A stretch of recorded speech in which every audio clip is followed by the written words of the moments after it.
Discover God to know his will. Discover God to know his will. And I'm taking that from John 15:15. Jesus says, I do not call you servants anymore. I have called you friends. Read it, John 15:15.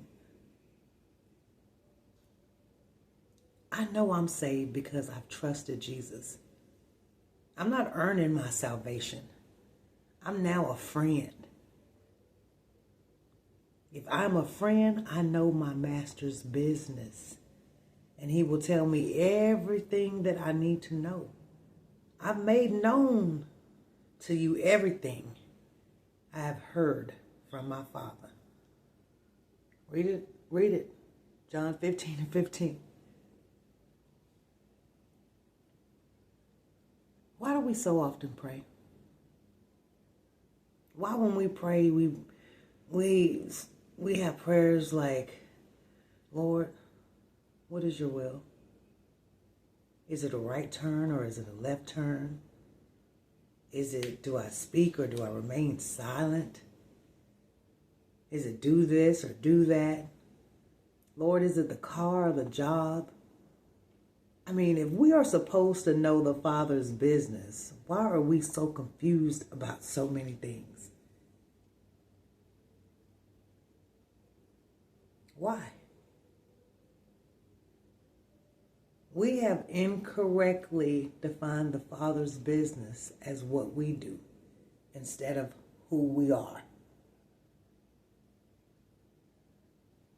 We have incorrectly defined the Father's business as what we do instead of who we are.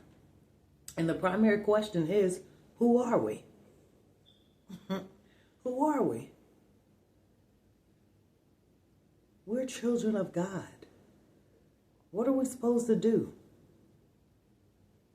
Trust in Jesus.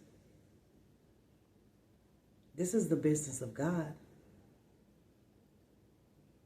See, we often want the specifics of the doings, not the generals of abiding. We want the specifics of the mission so we can execute it on behalf of God instead of just general aspects of the task being God's chosen general, trusting over specific doing. Walking by faith, not sight. The goal is not answers from God, but a relationship with God. And as you discover God, you will discover his will. Find the God of God's will, and you will find the will of God.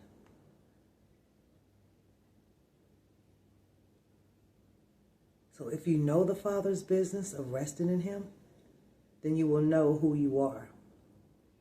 You are his friend. If you are a friend, you will know what to do and how to serve.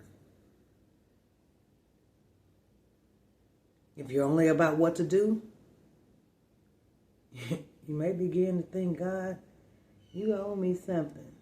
You have to tell me something, God, because I'm still a private and don't have a relationship with my God. I just want to orders, God. But there's Jesus going to say to you, I did not die on the cross to make you a private person. I died on the cross to make you my pal.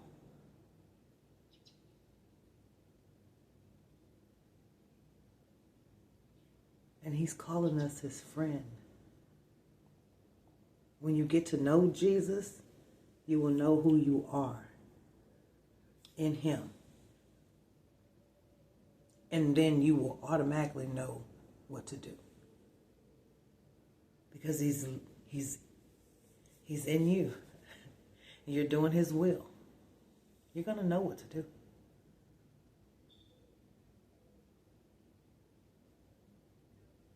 And when I was coming up, I used to see my grandfather, my grandmother helping lots of people. And I used to wonder, like, why?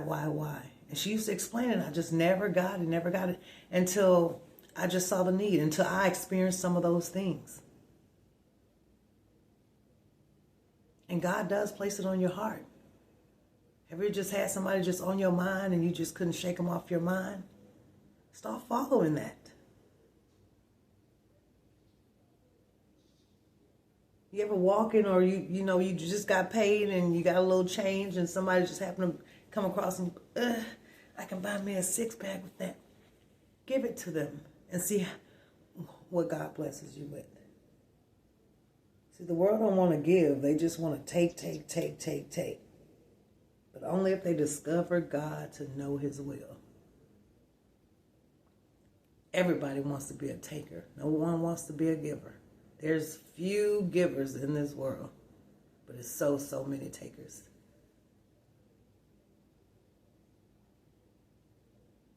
I can't even recall. I get gifts, but, it's not required. I'd rather you give and help someone. I'm just selfless when it comes to that. When I give it to people, it just irks me when people be like, thank you. No, it's not me.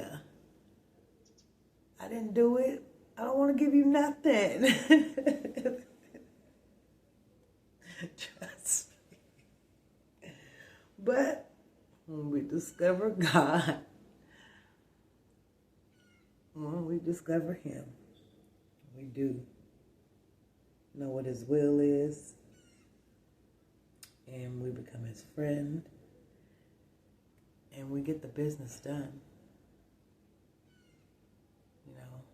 My private life is still private, but it's not that private to where I can't share.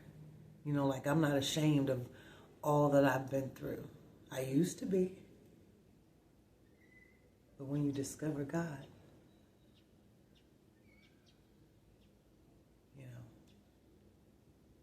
things shift, things change. God is truly amazing. And everybody deserves a piece of it. He has so much love for all of us. All of us. God is the best thing. And I want you to try him. Just try it. You're not even going to like it. You're going to love it. But today, y'all, when you run across some people, be a blessing. Be kind. And like I say, don't run away from people because you feel like they just want your money. Sometimes you can sit there and listen. Listening is very priceless. The time that you give someone is time that God has. That's the time that he's given you. We think we have all the time in the world. We don't. So don't let people cross your path and you don't be a blessing. Blessing and listening, blessing and in anything. I just kind of irks because when people mention blessings so many times, they think of monetary value, and it's so much more than that. It really, really is so much more than that. Just a listening ear, and I say listening because everybody needs a listening ear. Everybody. I used to be afraid to go and approach people because you just don't know the unknown. And I used to ask God to give me the words to speak. And once you build people's trust, or you see these homeless people or the dislocated people, you begin to look and you see that their lives could be yours. I was probably 2 inches away from half of the people that I serve now. I not only know how it feels to not have no one to call on, to not really feel the love. Not saying I wasn't loved by my parents, but just feeling that sometime when you're growing up, just needing that feeling, that's why I gravitate towards teenagers and children so much, because they just need it. Everybody needs love. Everybody wants to be loved. Just show some love. That's the monetary value. Go across the people today and show some love. Don't look at people crazy. Say good morning. How are you doing? I used to have to act until I got it together because I didn't want to be bothered. But he will give you all the tools you need.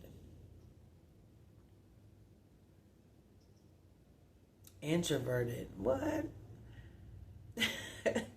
Because I used to say those things. I'm private, I'm introverted, I'm this, I'm that. God, I didn't call you to do all that. No. You're my friend. We must go out here and do the will of God. Lord, I would love to because I know what you've done in my life. You're going to have testimonies, baby. Testimonies are an open conversation.